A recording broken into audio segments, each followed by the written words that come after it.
어느 교회에 장로님 한 분이 계셨는데, 이 장로님은 예배 시간 대표 기도를 할 때 기도를 아주 길게 하시는 장로님으로 소문이 나 있었습니다. 근데 이분의 기도의 특징은 뭐냐면, 기도하실 때마다 창세기부터 요한계시록까지 훑어가면서 기도를 하신다라는 거예요. 그날도 이 장로님께서 대표 기도를 맡으셔서 기도를 하시는데, 아니나 다를까 창세기부터 훑어가면서 기도를 길게 하셨습니다.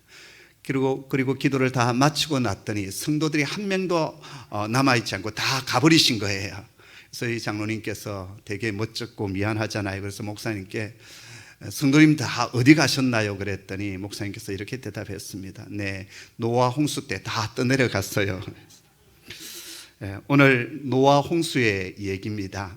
히브리서 11장에 나오는 믿음의 거장 가운데 세 번째 노아의 믿음에 대해서 우리가 배우게 될 것입니다.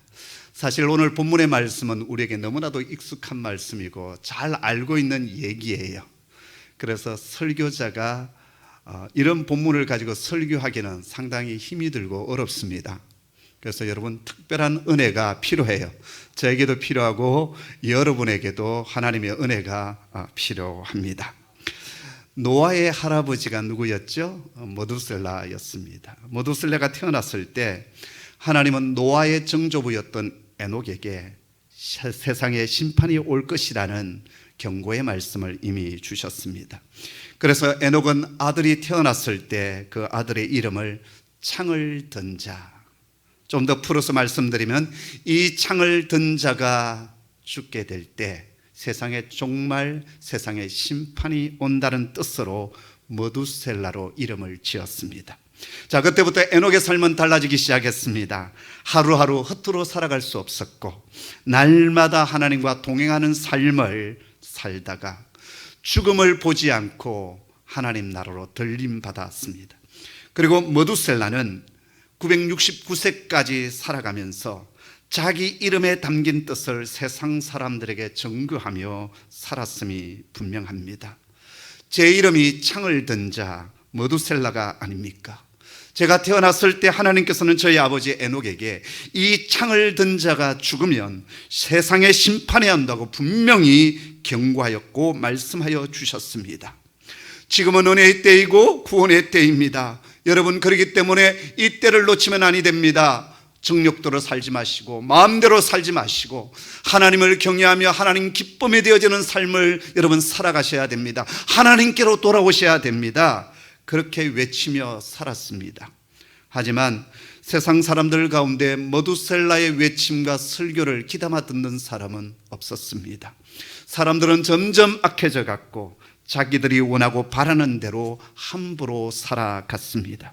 창세기 6장에 보면 그 노아 시대의 영적인 분위기를 두 가지로 설명하고 있습니다. 하나는 하나님의 아들들이 세상의 딸들의 아름다움을 보고 자기들이 좋아하는 모든 자를 아내로 삼았다라고 말하고 있습니다.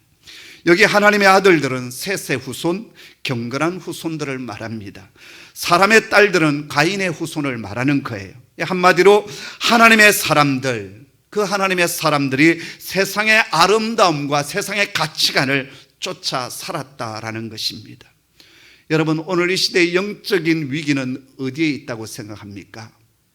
우리는 저 세상이 악해서 이 세상이 어렵다라고 생각하지만 실은 문제는 우리에게 있습니다.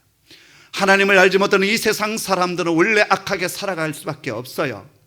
그런데 하나님을 믿는 경건한 우리들이 점차 이 세상의 아름다움과 이 세상의 가치관을 추구하고 쫓아가고 있다는데, 오늘 우리의 위기가 있고 영적인 고통이 있습니다.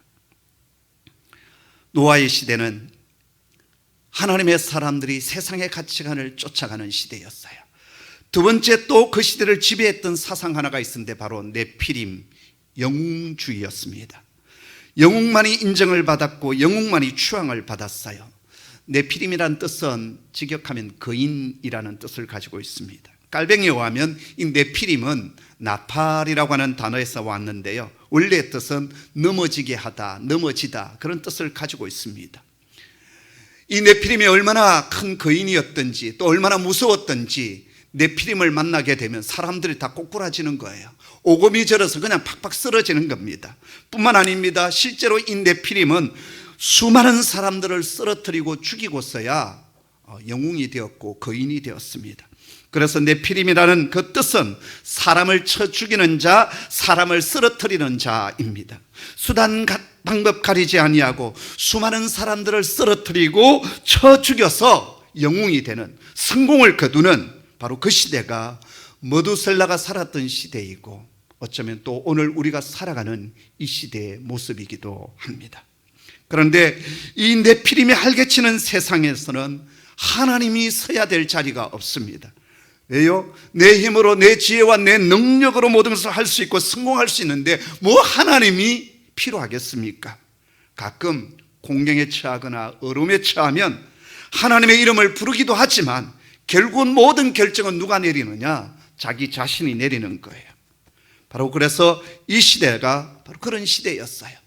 세상의 가치관을 쫓아갔던 시대였고, 그리고 영웅이 숭배를 받던 그런 시대였습니다. 그래서 창세기 6장 5절 이하에서 하나님은 이렇게 말씀하셔요. 우리가 5절부터 7절까지의 말씀을 같이 읽겠습니다. 여호와께서 사람의 죄악이 세상에 가득함과 그의 마음으로 생각하는 모든 계획이 항상 악할 뿐임을 보시고 땅 위에 사람 지으셨음을 한탄하사 마음에 근심하시고 이르시되 내가 창조한 사람을 내가 지면에서 썰어버리되 사람으로부터 가축과 기는 것과 공중의 새까지 그리하리니 이는 내가 그것들을 지었었음을 한탄함이니라 하시니라. 아멘. 여기 보십시오. 극심한 하나님의 분노와 그 분노의 마음과 상실의 마음이 여기에 표현되고 있습니다.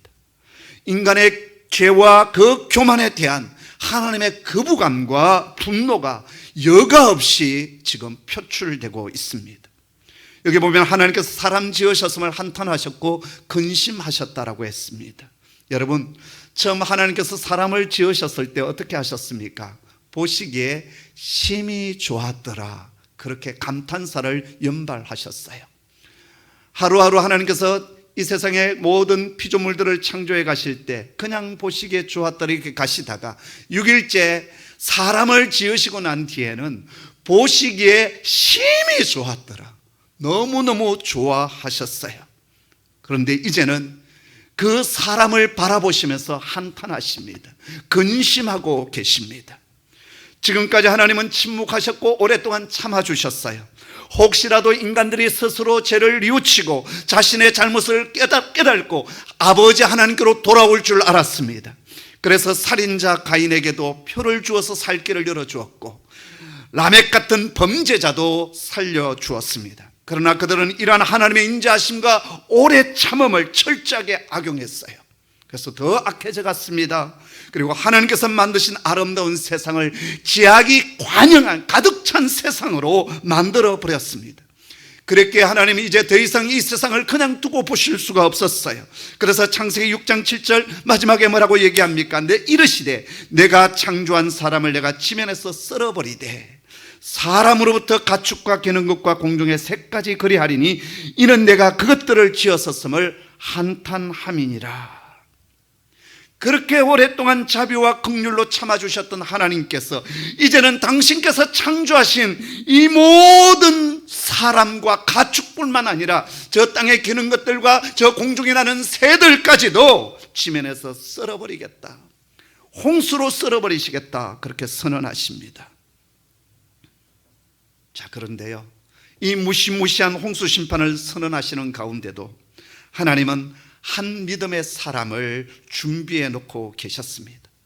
하늘의 궁창이 열려서 저 하늘 위에 있는 물들이 땅으로 쏟아져 내려올 뿐만 아니라 이 땅은 지각 변동을 통하여서 그 지하에 있었던 지하의 물이 솟구쳐 올라와서 온 세상이 물로서 뒤덮어지는 그 심판의 날, 하나님은 당신의 사람, 은혜를 입은 한 사람, 한 가정을 준비해 놓고 계셨습니다. 그가 누구였습니까? 바로 노아였고 노아의 가정이었습니다. 성경은 이 노아에 대해서 뭐라고 말씀하십니까? 오늘 창세기 6장 9절의 말씀을 보십시오. 이것이 노아의 족본이라. 노아는 의인이요 당대의 완전한 자라. 그는 하나님과 동행하였으며. 여기 보면 노아에 대한 하나님의 평가가 나옵니다. 사람은 누군가로부터 평가받는 그 기쁨이 있지 않습니까? 인정받는 것이 있습니다. 그런데 여러분, 우리가 누구에게 인정받아야 되느냐? 하나님께 인정받아야 합니다. 세상의 사람들로부터 우리가 인정받고 평가받는 것도 중요하지만 더 중요한 것은 하나님께 우리가 어떤 평가를 받느냐, 어떤 인정을 받느냐, 이게 너무나도 중요합니다. 지금 노아는 하나님으로부터 엄청난 평가와 인정을 받고 있습니다. 몇 가지로 정리할 수 있는데요. 첫째, 노아는 의인이었고 당대의 완전한 자라, 그렇게 말씀하십니다. 여러분, 이 표현이 어떤 뜻일까요? 노아는 어떤 죄나 죄성이 없었다, 그런 뜻일까요? 사실 그는 우리와 똑같은 죄성을 가지고 있는 인간이었습니다. 여러분, 노아 홍수가 끝난 뒤에 노아가 했던 큰 잘못 하나가 있었어요. 포도나무를 심고 그리고 포도를 거두어서 술을 만들었습니다. 그리고 포도주를 마시고 완전히 취해서 하체를 빨가벗겨서 자신의 장막 안에 들어누워 있었어요. 그 성경의 원문을 쭉 연구해 보면 어떤 뉘앙스가 담겨져 있냐면 성적인 어떤 잘못을 저질렀음을 알 수가 있어요. 그것을 누가 보냐면 그 아들 함이 봅니다. 그리고 이 아들 함이 그 아버지의 부끄러운 하체를 보고 돌아와서 그 형제들에게 다 까발려요. 그랬을 때 두 형제는 또 어떻게 합니까? 옷을 가지고 어깨에 메고 뒷걸음질 쳐가서 그리고 노아의 그 하체와 부끄러운 것을 덮어주지 않습니까? 술에서 깨어난 이 노아가 그 사실을 알고 어떻게 하지요? 함을 저주합니다. 자신의 사랑하는 아들을 저주해요. 이것을 볼 때 노아 속에는 정욕이 있고 허물도 있고 많은 잘못이 있음을 알 수가 있습니다. 그럼에도 불구하고 왜 하나님은 노아를 의인이요 당대의 완전한 자라고 그렇게 평가하고 있는가라는 거예요. 한 세 가지 의미로 생각할 수 있는데, 첫째, 노아는 그 시대 사람들이 쫓아갔던 세상의 가치관을 추구하지 않았다라는 것입니다. 두 번째, 노아의 삶에는 죄를 해결할 수 있는 아벨의 제사가 있었다라는 것입니다. 노아도 죄를 지었습니다. 그러나 노아는 지은 죄를 용서받을 수 있는 길이 있었습니다. 바로 그 길은 아벨의 피의 제사였습니다. 노아의 삶에는 진정한 예배가 있었어요. 우리가 히브리서를 통해서 배우게 되는 아주 중요한 사실 하나가 있지 않습니까? 저와 여러분 모두가 다 죄투성이에요. 우리는 우리 자신의 스스로 하나님 앞에 나아갈 길이 도무지 없어요.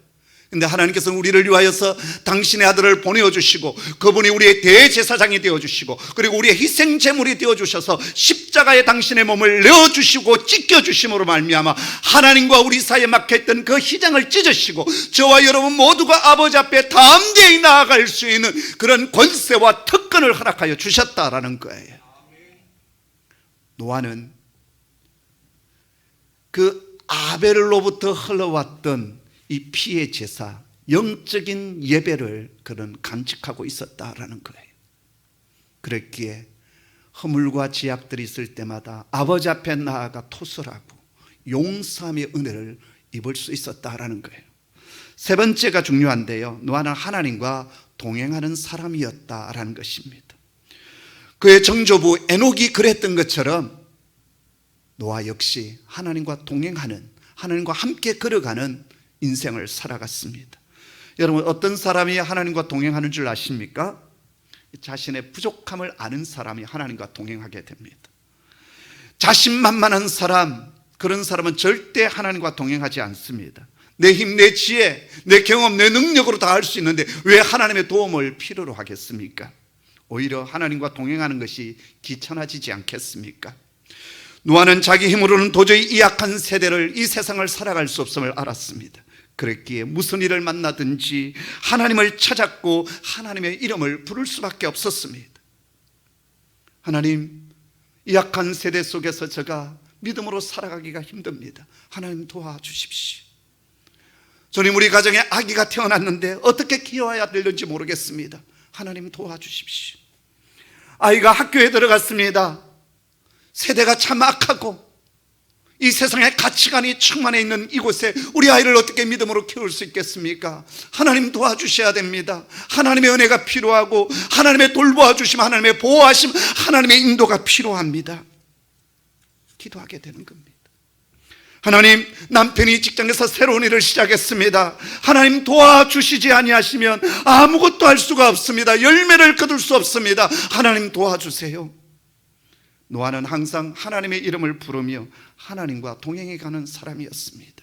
그랬기에 하나님은 노아를 당대의 의인이요 그리고 완전한 사람이라고 칭찬해 주셨습니다.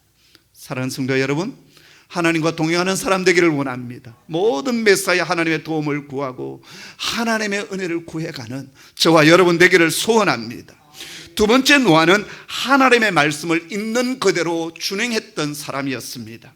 여러분, 창세기 7장 5절의 말씀을 보십시오. 노아가 여호와께서 자기에게 명하신 대로 다 준행하였더라라고 했습니다. 하나님께서 주셨던 그 말씀을 노아는 하나도 땅에 버리지 아니하고 그대로 행했어요. 어느 날 하나님께서 노아에게 찾아오셔서 말씀하여 주십니다. 노아야, 이 세상이 네가 봐도 참 악하지 않느냐? 이제 더 이상 내가 볼 때 이 세상은 소망이 없는 것 같다. 이 땅과 이 땅의 사람들이 너무나도 부패하여 더 이상 두고 볼 수가 없다. 내가 그토록 오랫동안 참았다. 그토록 오랫동안 내가 기다려왔다. 너의 조부 머두셀라가 그 이름을 가지고 그렇게 오랫동안 정가고 외쳤지만 이 사람들이 점점 더 악해져 갔지 내게로 돌아올 생각을 하지 않는구나. 그러게 이제 내가 물로서 이 땅을 심판하려고 하는데 너는 고표로 나무로 방주를 만들고 너의 가족들은 그 방주 안으로 들어가도록 하여라. 뿐만 아니라 생명 있는 것들 암수 한 쌍씩, 그리고 정결한 짐승들은 7쌍씩 그 안으로 다 들어가도록 하고, 그리고 그곳에 들어가서 오랫동안 먹고 살아야 되니까 양식을 준비하고 모든 준비를 다 갖추라라고 얘기했어요. 그때부터 노아는 그 하나님의 말씀에 순종하여 방주를 만들기 시작합니다. 근데 그 방주를 자기 마음대로 만들지 않습니다. 하나님께서 설계도문을 그려주셨어요. 근데 그 설계도문을 보았더니 네모난 배였습니다. 우리가 보통 배를 보면은 앞으로 이렇게 전진해 가기 위해서 배 앞쪽에 이렇게 뾰족하지 않습니까? 그런데 이 방주는요, 앞도 그렇고 뒤도 그렇고 이렇게 잘려 있어요. 네모져 있는 배였습니다. 배에는 뚜껑이 덮여져 있었고요, 내부는 3층으로 이루어져 있었습니다. 그리고 그 층마다 칸막이가 다 쳐져 있었어요. 길이가 300규빗이었는데 한 규빗은 장정 이 손끝에서 여기 발꿈치까지가 한 규빗이에요. 그래서 보통 한 45cm에서 50cm 정도 되는데요, 그냥 퉁쳐서 50cm로 생각을 한다면 300규빗이면 어떻게 되죠? 150m 크기가 되는 거예요. 엄청난 크기 있죠. 폭이 50규빗, 우리 메타로 본다면 한 25m 정도 됩니다. 그리고 높이가 30규빗, 15m 정도 되어져요. 층을 3층으로 만든 것은 할 수 있는 한 많은 생물과 그리고 물건들을 싣기 위함이었고, 또 칸막이가 있었다고 하는 것은 배가 흔들릴 때 짐승들이 한 곳으로 쓸려가지 아니하도록 그렇게 칸막이를 만들었다라는 거예요. 언젠가 제가 배를 만드는 이 조선공학자로부터 들은 적이 있었는데요, 이 노아의 방주가 구조학적으로 대단히 튼튼하고 안정적인 배였다라는 거예요. 근데 이 노아 방주는 대단히 튼튼하기는 했지만 몇 가지 문제가 있었습니다. 우선 이 배에는 한 번 들어가면 밖을 내다볼 수가 없다라는 거예요. 창이 있기는 하지만 제일 꼭대기에 창이 놓여져 있습니다. 그래서 이 창은 그냥 내려다보는 창이 아니라 환기구 역할을 했습니다. 여러분, 그곳에 방주 안에 들어온 짐승들이 가스를 얼마나 많이 분출했겠습니까? 여러분, 상식적으로 아시는 것이 하나 있죠. 이 지구상에서 메탄가스를 가장 많이 분출하는 자들이 있습니다. 누굴까요? 바로 소들입니다. 우리 인간이 타고 다니는 자동차보다도 더 많은 메탄과 이산화탄소를 배출하는 것이 소입니다. 목장에서 배출하는 거 그만큼 많아요. 그래서 육류 소비를 좀 줄이는 것도 여러분, 이 지구를 보존해가는 것 중에 하나입니다. 여러분, 이 짐승들이 뿡뿡, 드럼, 흑흑 얼마나 많은 메탄가스와 탄소를 배출했겠어요. 근데 바로 이 창문은 환기구 역할, 공기를 순환하는 역할을 했다라는 거예요. 그러나 사람이 이곳을 통해서 내려다볼 수 없는 그런 곳이었습니다. 또 이 배는 뭐가 없었느냐? 노가 없었어요. 엔진이 없었어요. 그러니까는 그냥 물길을 따라 그냥 흘러다니는 거예요. 잘못하면 망망대로 흘러갈 수도 있습니다. 그 다음에 조타수 키도 없어요. 방향을 잡을 수도 없습니다. 그러니 얼마나 답답하겠습니까? 물이 얼마나 차올랐는지, 물이 얼마나 감했는지, 묻이 드러났는지 도무지 볼 수가 없습니다. 그런데 하나님은 그런 배를 만들라라고 말씀하십니다. 이 말씀 앞에 노아는 전적으로 순종합니다. 자신의 이성, 자신의 경험, 자신의 생각을 내세우지 않습니다. 하나님께서 그려주셨던 그 설계 도면대로 방주를 만들어 갑니다. 바로 여기에 노아의 믿음이 드러납니다. 여러분, 우리 믿음의 근거는 다른 데 있지 않습니다. 바로 약속하신 말씀에 있습니다. 노아는 하나님의 말씀에 믿음의 토대를 두었고 그 말씀대로 행해 갔습니다. 자신의 이성과 경험과 지혜 그리고 세상의 가치관에 믿음의 근거를 두지 아니했습니다. 철저히 하나님의 말씀에 믿음의 근거를 두고 행동했습니다.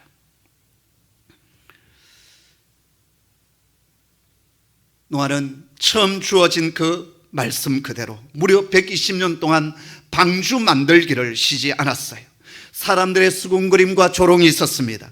분명 가족들도 제대로 이해하지 못했을 것입니다. 그러나 노아는 방주 만들기를 멈추지 아니했습니다. 뿐만 아닙니다. 가족들도 그 방주 안으로 들어가야 했기에 가족들에게 하나님의 말씀을 전하며 믿음을 키워갔을 것입니다. 그리고 방주 안에서 먹을 양식을 또 믿음으로 준비했을 것이고 방주 안에 들어갈 짐승들도 암수 한 상씩 그리고 정결한 짐승들은 7상씩 차근차근 준비했을 것입니다. 이러한 노아를 향하여 성경은 이렇게 평가합니다. 6장 22절에 보면 노아가 그와 같이 하여 하나님이 자기에게 행하신 대로 다 준행하였더라. 아멘. 그리고 오늘 본문 7장 5절에서도 노아가 여호와께서 자기에게 명하신 대로 다 준행하였더라 그렇게 칭찬하고 있습니다. 뿐만 아닙니다. 오늘 신약 히브리서에는 이렇게 딱 한 줄로 노아의 믿음을 정리하고 있습니다. 히브리서 11장 7절 말씀 우리 한번 같이 읽겠습니다. 시작. 믿음으로 노아는 아직 보이지 않는 일에 경고하심을 받아 경외함으로 방주를 준비하여 그 집을 구원하였으니 이로 말미암아 세상을 정죄하고 믿음을 따르는 의의 상속자가 되었느니라. 아멘.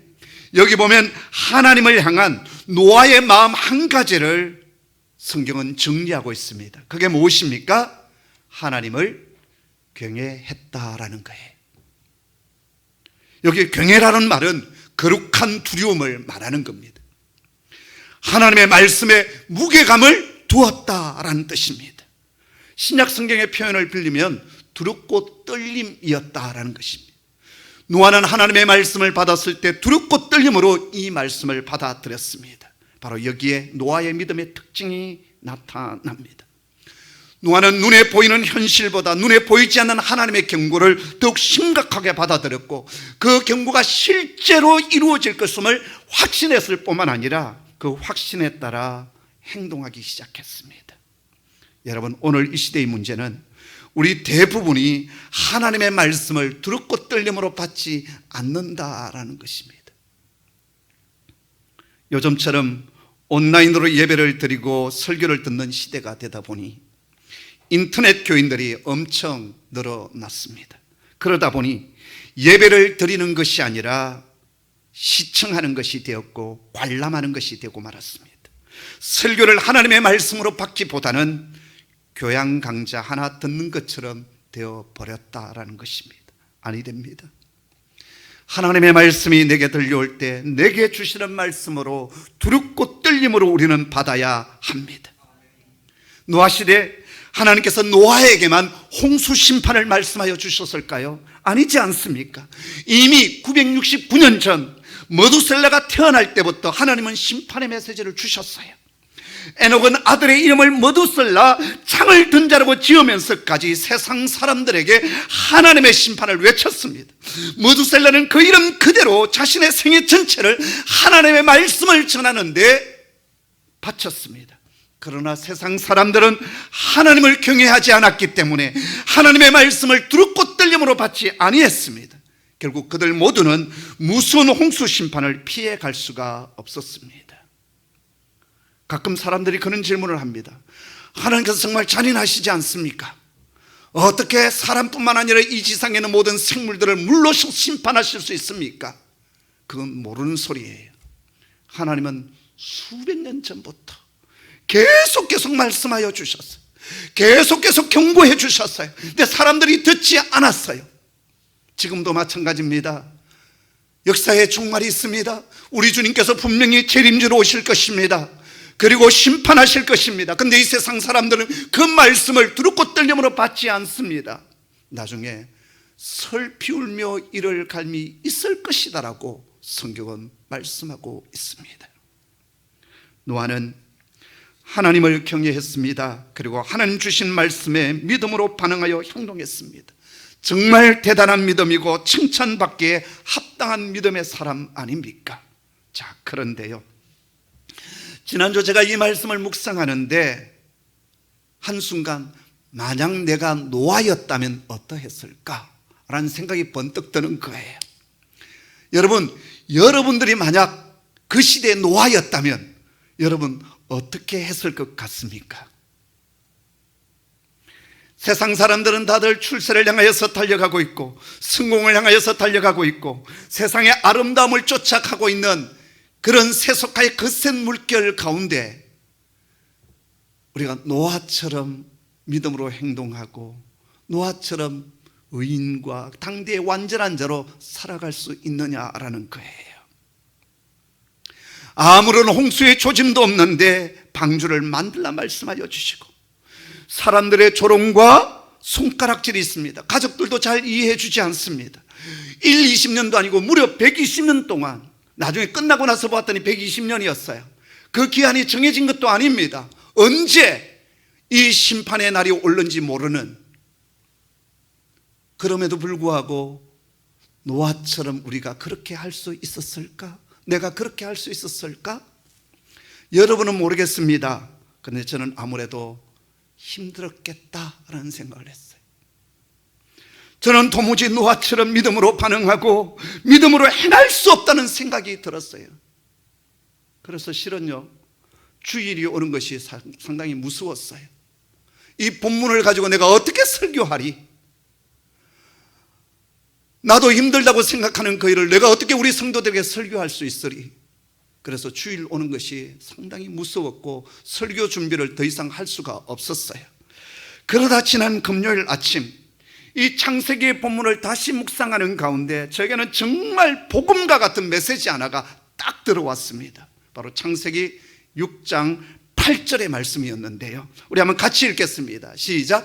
그러나 노아는 여호와께 은혜를 입었더라. 할렐루야. 노아가 당대의 의인이었고 평생 하나님을 동행하는 삶을 살았고 믿음으로 말씀에 순종하는 삶을 살았는데 그 동인이 어디에 있었느냐? 자신의 열심과 자신의 힘이 아니었다라는 거예요. 하나님의 은혜를 입었더라. 할렐루야. 여러분, 은혜를 입으면 쉽습니다. 율법이 되고 일이 되면 정말 힘들고 깝깝하고 고통스럽습니다. 어느 정도는 감당할 수 있어요. 견딜 수 있습니다. 그러나 끝까지 갈 수가 없어요. 그러나 은혜가 임하면 가능합니다. 어렵지 않습니다. 야곱이 외삼촌 라반의 집에 갔을 때 첫눈에 반한 여인이 있었습니다. 누구였습니까? 라헬이었어요. 근데 외삼촌 라반은 야곱보다 한 수가 높았던 사람이었습니다. 라헬을 너의 아내로 삼기를 원한다면 7년을 더 일해라. 그래서 야곱이 그 라헬을 아내로 삼기 위하여 7년을 일을 하는데 성경은 뭐라고 표현하고 있냐면 7년을 수일처럼 이렇게 말씀하고 있어요. 7년 동안 노예와 같은 종로를 타고 있는데 그것을 수일처럼 지날 수 있었던 것은 무엇 때문이었을까요? 라헬을 사랑했기 때문입니다. 사랑하면 쉽게 되는 거예요. 은혜도 마찬가지입니다. 은혜를 입게 되면 쉬워져요. 모든 것이 가볍습니다. 기쁩니다. 직분도 마찬가지입니다. 은혜가 임하게 되어지면요, 무겁지 않아요. 그것이 기쁨이 되고 즐거움이 되어지고 그리고 아주 쉽게 그 일을 감당해 나갈 수가 있습니다. 120년 그 긴 세월 동안 산중턱에다 묵묵히 방주를 지을 수 있었던 것은 단순히 계명이 주어졌고 자신의 열심과 열정이 있어서 그렇게 한 것이 아니었습니다. 하나님의 은혜가 노아를 감싸 안으니까 노아는 120년 동안 힘든 줄 모르고 기쁨으로 그 일을 감당할 수 있었던 것입니다. 지난 금요일 말씀을 전하는 가운데 제가 그런 얘기를 했습니다. 저희 집에 이제 다혜 집사가 아기를 출산하지 않았습니까? 그러면서 이제 딸 다혜와 함께 다혜가 태어났을 때 그 어린 시절을 좀 얘기할 수밖에 없었어요. 그 얘기를 하다가 너는 네가 태어났을 때 우리 집이 어땠는지, 그러면서 제가 금요일날 그 얘기하지 않았습니까? 가난한 신학생 시절 그 아이가 태어났던 그 방은 물론 이제 병원에 가서 태어났지만 양수가 터져서 이제 그 아이가 돌아와서 컸던 그 집은 빛 하나 들어오지 않는 완전한 지하였습니다. 양쪽으로 환기창이 딱 2개가 있었어요. 그러나 낮에도 불을 켜지 않으면 캄캄한 그런 완전한 지하였어요. 돌 때까지 그 아이가 그곳에서 컸습니다. 이제 돌 정도 되었을 때 도저히 이곳에서 이 아이를 키울 수 없다 해서 방 2개짜리를 찾아놨는데 돈은 없고, 그래서 어느 연립 지하 그 원래 연탄강으로 쓰는 창고 방들이 있었는데 그 창고 방을 이렇게 개조를 해서 방을 이제 월세를 주는 집이 있었어요. 원래 주인이 각각 다른데 서로 마주보고 있는 방 2칸이 이제 이렇게 꾸며져서 이렇게 월세로 내놓았어요. 근데 다른 집들은 또 연탄강으로 계속 쓰고 있으니까 들어가는 입구는 다 시커멓게 연탄이 쌓여져 있고 이제 그 안쪽에 방 2개가 이렇게 나와 있어서 그 집을 또 저희가 이제 들어갔습니다. 들어갈 때는 캄캄하게 들어가지만 그래도 축대 위에 세워진 집이기 때문에 창은 있었고 그래도 아이를 좀 키울 수 있겠다. 또 방 한 칸은 또 제가 학생이니까 공부를 해야 되고, 근데 이 집이 얼마나 좁았냐면 장롱을 놓고 2 사람이 딱 누우면 아기를 누일 자리가 없는 거예요. 그리고서는 그 머리맡에다가 아기를 두고 그러면서 이제 그 아이가 그곳에서 컸어요. 근데 이 녀석이 이제 볼 기기 시작하고 걷기 시작하고 그러다 보니까 자꾸 밖으로 나오지 않겠어요? 이제 이렇게 이 방에서 저 방으로 가려면 이게 조그마한 통로 골목이 있고 이제 그걸 건너가게 되는데 다른 쪽은 또 다 연탄강으로 있으니까 이 녀석이 자꾸 그게 궁금해요. 연탄이 너무 시커먼 게 궁금한 거죠. 그래서 그쪽에 가서 자꾸 연탄을 만지고 그래서 결국 이곳에서도 이제 이 아이를 더 이상 키울 수 없겠다. 그래서 또 이제 이사를 또 반지하로 이제 가게 되었어요. 그 얘기를 저희 딸한테 얘기해줘서 네 태어났을 때 그랬다. 근데 이 녀석은 어릴 때니까 하나도 기억을 못하는 것이죠. 그러면서 저희 부부가 나중에 돌아오면서 그런 얘기를 했습니다. 참 생각해보면 그때는 아기를 키울 수 없는 환경 속에 아기를 낳고 키웠구나. 근데 왜 그때 우리가 힘들다고 생각을 하나도 하지 않았지? 정말 힘든 시간이었는데 화장실은 안에 없고 저 바깥에 있는 공용 화장실. 그래서 저는 그 화장실에 대한 기억이 없어요. 왜냐하면 그곳에 제대로 안 갔던 것 같습니다. 참았다가 학교 가서 볼일 보고 그랬던 것 같아요. 첫 번째 완전 지하방도 바깥에 공용 화장실을 이용해야 되는, 정말 지금 생각해보면 어떻게 그런 곳에서 우리가 살았을까 생각하는데 돌아보면 그것이 힘들다고 생각하지 않았던 이유가 어디에 있을까? 바로 그것은 은혜였어요. 하나님의 은혜가 저희 부부에게 있었고 하나님의 말씀이 우리에게 주어져 있었기에 그 고난의 시간들, 힘든 시간을 그저 기쁨으로 즐거움으로 지내왔던 것 같아요. 그리고 그것이 아름다운 추억으로 남아 있는 거예요. 사랑하는 성도 여러분, 은혜가 임하게 되면요 어렵지 않아요. 힘들지 않아요. 그래서 우리는 은혜를 받아야 돼요. 노아는 그 은혜를 얻기 위하여 뭘 했겠습니까? 날마다 기도의 단을 쌓았을 것이고 예배의 단을 쌓았음이 분명합니다. 마음에 낙심이 올 때 하나님의 약속의 말씀이 희미해질 때마다 은혜의 보좌 앞으로 나아가 엎드렸던 것입니다. 여러분, 히브리서를 통해서 우리가 계속 배워왔던 것이 무엇입니까? 때를 따라 돕는 은혜를 얻기 위하여, 그 긍휼하심과 때를 따라 돕는 은혜를 얻기 위하여 날마다 은혜의 보좌 앞에 담대히 나아갈지니라. 할렐루야. 여러분, 우리는 은혜 받기 위하여 힘써야 합니다. 날마다 주님께서 열어놓으신 그 은혜의 보좌 앞으로 나아가서 엎드리며 하나님의 긍휼함과 하나님의 은혜를 우리가 사모해야 됩니다. 그럴 때 우리는 승리하는 믿음의 사람들, 열매 맺는 그리스도의 사람들이 될 수 있습니다. 우리의 힘으로는 노아와 같은 참 믿음의 사람이 될 수 없습니다. 그러나 하나님의 은혜가 부어지면 능히 감당할 수 있습니다.